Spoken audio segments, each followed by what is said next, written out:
Hey team, um, here ready to go. If you have your Espanol going, I have mine going right here on this side. Um, I'm going to start my jus de voulier, um, and basically all that means is a jus of veal that is thickened with slurry. Okay, and that's what lier means. Lier means that it's thickened with slurry versus thickened with roux. Okay, and vou is veal, and a jus is a juice, right? So we're basically taking our stock and um, putting some aromatics in there and reducing it, and then giving it some body by thickening it with a slurry. All right, ingredients for this recipe: I have 2 cups of beef stock. Okay, I have my cornstarch. I have my tomato puree. I also have some of the mirepoix and the aromatics, right, or in the sachet pieces. So I got my black peppercorns and my garlic and my bay leaf. All right. First thing we're going to do is cook our vegetables, and our mirepoix will cook exactly like we did for Espanol. We have to cook them brown, so we know those take a little bit. So the goal here will be to get some oil going, and remember to leave your bay leaf out, and to kind of stay in medium heat. And we're gonna cook our vegetables for about 10 to 15 minutes.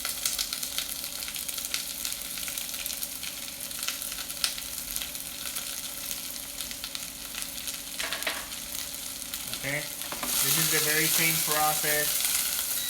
Getting a little hot here. This is the very same process that we use for our Espanol. So you don't have to worry about the vegetables being super perfect. We're going to strain them out. Just make sure that your cuts are consistent so they cook at the same time, and make sure that your pan doesn't get too hot. And that way you get your vegetables nice and sweet. Okay, so I'm gonna continue cooking these guys right here and stirring my Espanol, and I'll see you guys in about 15 minutes. Alright team, our vegetables are brown. They've been cooking for about 12 minutes. This one's I cooked a little bit, tiny bit faster, not much faster. You'll probably see that they're nice and brown there. Now we're gonna go kind of the same process as we did for our Espanol sauce, but the product's a little bit different, right? I have tomato puree instead of having tomato paste. The reason for that is this is gonna cook longer. Espanol had tomato paste and it got thickened right away with the roux, right? And this is gonna reduce first, and then we're going to thicken it at the end, okay? Tomato paste still needs to go pensage, so we're gonna take our tomato paste and put it in here, and I think you need about half of what's provided for you. Okay, not a little less. And we're going to cook this tomato for a little bit longer than we cook the paste, because we have a lot more moisture here. Feel free to turn it up a little bit more.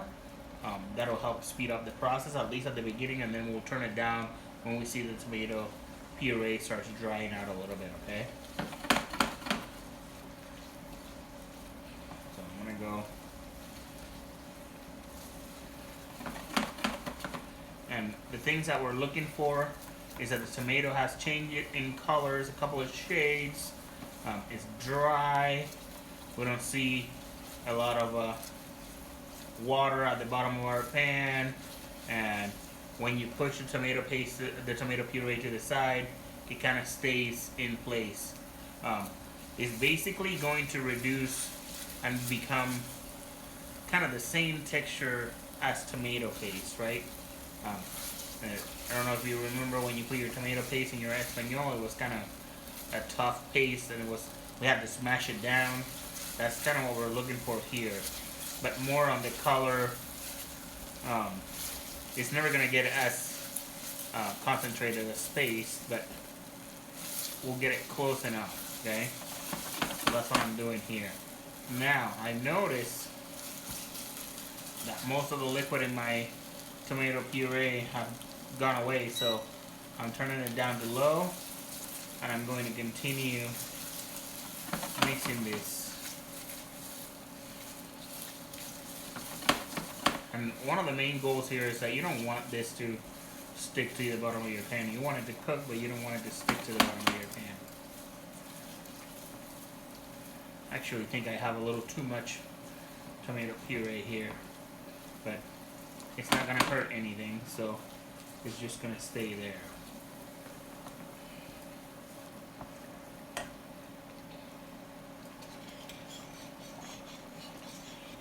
Stirring my other sauce right here.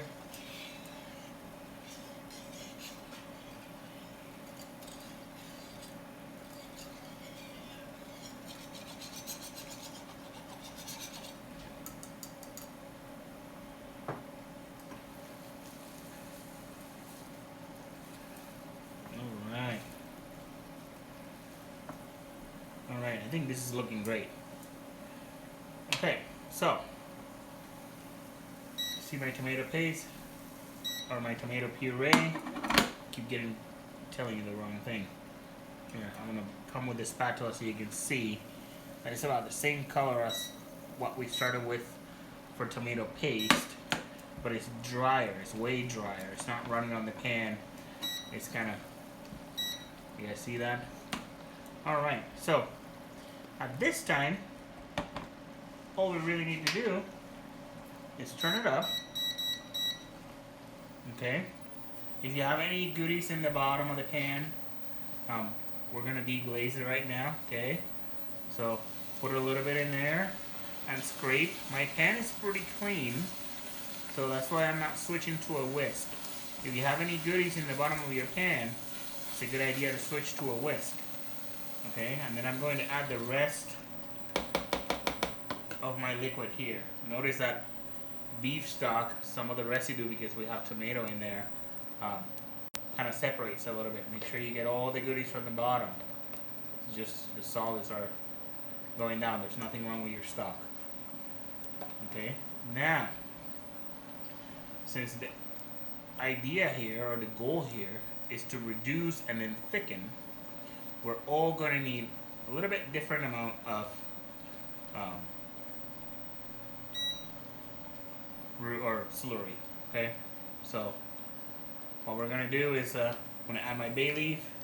I'm going to bring it to a simmer, and I'm going to put it on low and let it go for about hour and a half, 2 hours, and then it should reduce almost by half. And then at that point, we'll look at it and we'll decide how much slurry we actually need. So there's going to be very few people that are actually going to need the whole slurry. I don't think anyone should if you're making a good jus, because this doesn't need to be nearly as thick as the Espanol sauce. Okay, so I'm going to let this go. It already came to a simmer. I'm going to turn it down, and I'll see you. Hey team, it's been about an hour and a half. I've been reducing this jus de lier, and I'm starting to have some nice texture here. Feel like I'm getting a pretty good flavor, which is what we're looking for. So when I tasted this, it was plenty flavorful. So, and we've reduced quite a bit now. To show you the difference, I've been scraping this guy. So notice that I'm dealing with it with the rubber spatula versus the whisk, and I'm maintaining the pot and bringing everything down because I didn't want to lose nothing here, because this cooks for a longer period of time. So, but this is looking pretty good. We're having a nice consistency here. Now our goal is going to be to make it to the consistency we want. So I'm going to turn it down to low. I'm going to move the spatula to the side. And our next step is going to be to make our slurry. I have about an ounce of cornstarch here, and I have some water, and this is a lot of water. Know that the goal here is that our slurry looks at the same consistency as heavy whipping cream or another um, guideline will be that it looks like Elmer's glue, right? Like paper glue. So something that's very thick. You don't want to add a lot of water to this cornstarch. And personal preference, but I like mixing it with my hands. And that is because I don't like any lumps in here. So I'll add some water, a little bit at a time, and I get my hands in there, and I mix it up. If you want to mix it with a fork, mix it with a fork. But make sure that after you mix it with a fork, you go in there with your hand, and you ensure that there's no lumps, because taking the lumps out is going to be the worst thing. Okay?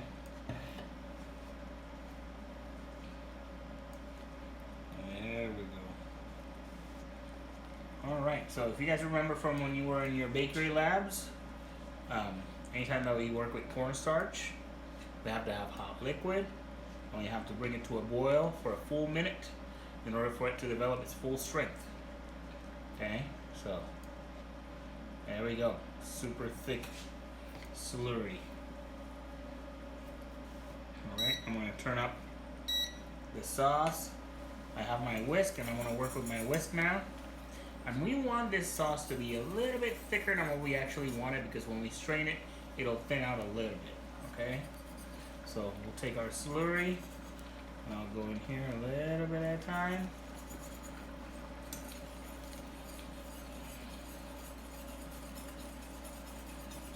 And I'll let this come up to temperature. You'll notice that it'll go down in temperature and then it'll come up. Things that we're looking for: the consistency and the bubbles. Know that the bubbles will get somewhat slower, but they'll also be thicker and might start splattering if it's a fairly thick liquid. Okay, and that's what we're just looking at how opaque the bubbles are. If the bubbles are very see-through, that means that the liquid is fairly thin. If the bubbles are a little opaque, that means that the consistency of the liquid is a little bit thicker. Okay, I'm gonna add a little bit more here, and now we're gonna wait. Put this to the side. Another thing that you're going to notice is that it's going to get quiet. All the bubbles are going to be rumbling around, and the thicker it gets, the quieter this gets. Okay.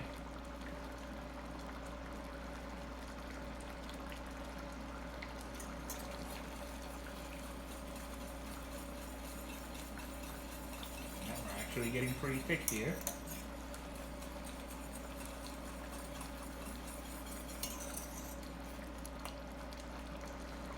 Sometimes I step back and let it cook for a minute, and then go back in there.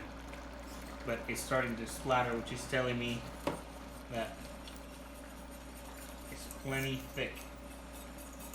We want it a little bit thinner than the consistency of the Español. Okay, I think we're here now. I'm going to show you here shortly. Okay.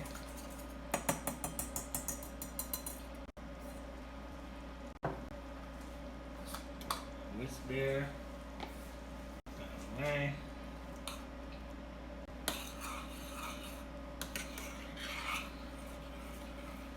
Now, I want you to notice, and when we do this, we don't want like gummy sauce, right? Like, it's almost there.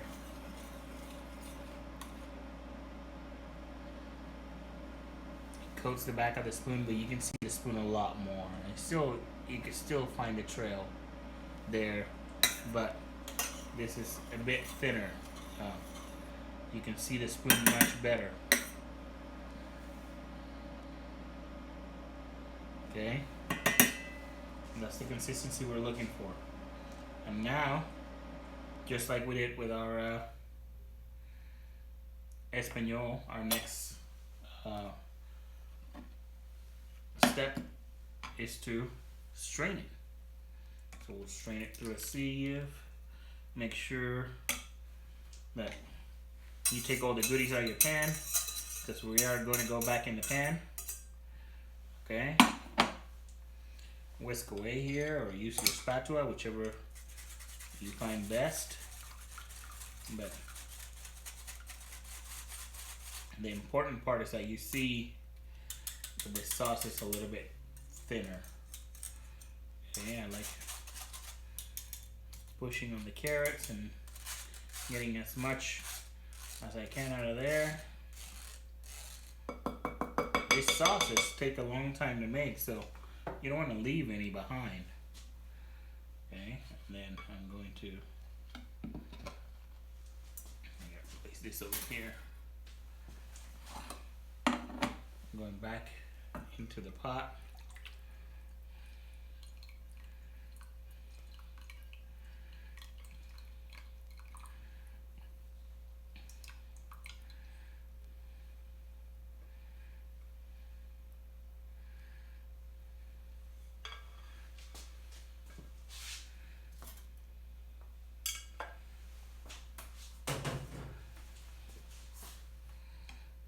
We can turn it back on. We can look at it. Sauces thickened with a slurry are always very shiny. Okay?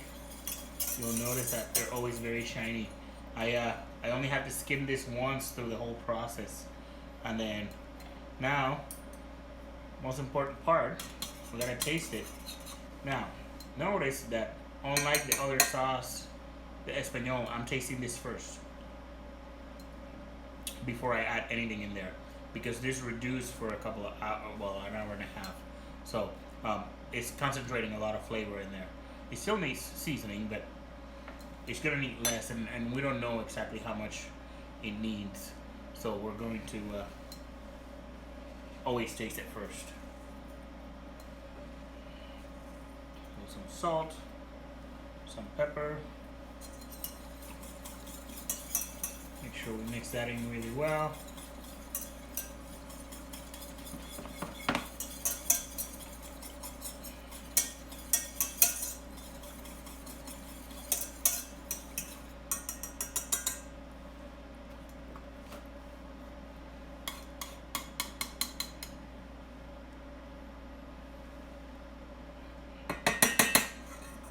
Oh yeah, that's done. And you ask, what will we use this for? You can use it as a gravy. You can use it as part of a soup if you're making a beef soup. This could be your thickening agent for a stew or a braise. Like if you make a braise or a pot roast, right? Then you can mix half stock and half this. If you can't have any gluten, this will be one of the main ways that you thicken liquids with cornstarch. So this would be something that you could use for that. Okay, right here's jus de lier. Look how shiny that guy is. Okay, enjoy, guys.